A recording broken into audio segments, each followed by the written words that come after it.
Giraffes Can't Dance. Gerald was a tall giraffe whose neck was long and slim, but his knees were awfully crooked and his legs were rather thin. He was very good at standing still and munching shoots of trees, but when he tried to run around, he buckled at the knees. Now every year in Africa, they hold a jungle dance where every single animal turns up to skip and prance. And this year, when the day arrived, poor Gerald felt so sad because when it came to dancing, he was really very bad.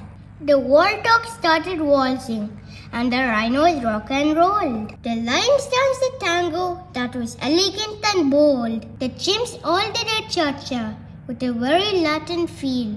8 baboons then teamed up for a splendid Scottish reel.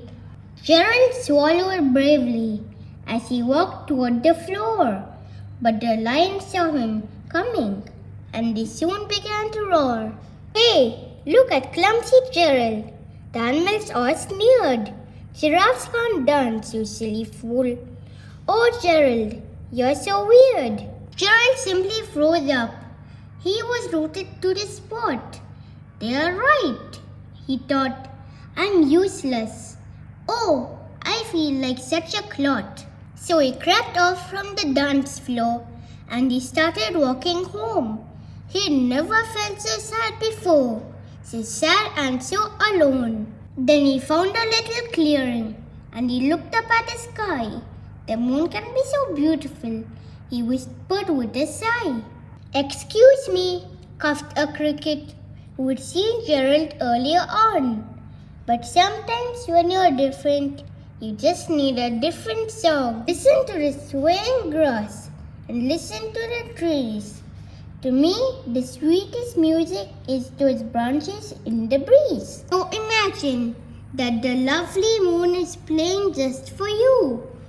Everything makes music if you really want it to. That the cricket smiled and picked up his violin. Then Gerald felt his body do the most amazing thing. His hooves had started shuffling, making circles on the ground. His neck was gently swaying, and his tail was swishing round. He threw his legs out sideways, and he swung them everywhere. Then he did a backward somersault and leapt up in the air. Gerald felt so wonderful. His mouth was open wide. "I'm dancing!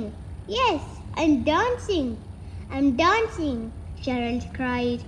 Then one by one, each animal who had been there at the dance arrived while Gerald boogied on and watched him quiet, entranced. They shouted, "It's a miracle! We must be in a dream! Gerald's the best dancer that we have ever seen. How did he learn to dance like that? Please, Gerald, tell us how." But Gerald simply twirled around and finished with a bow. Then he raised his head and looked up at the moon and stars above. "We all can dance," he said, "when we find music that we love." The end. If you like my video, then like and subscribe.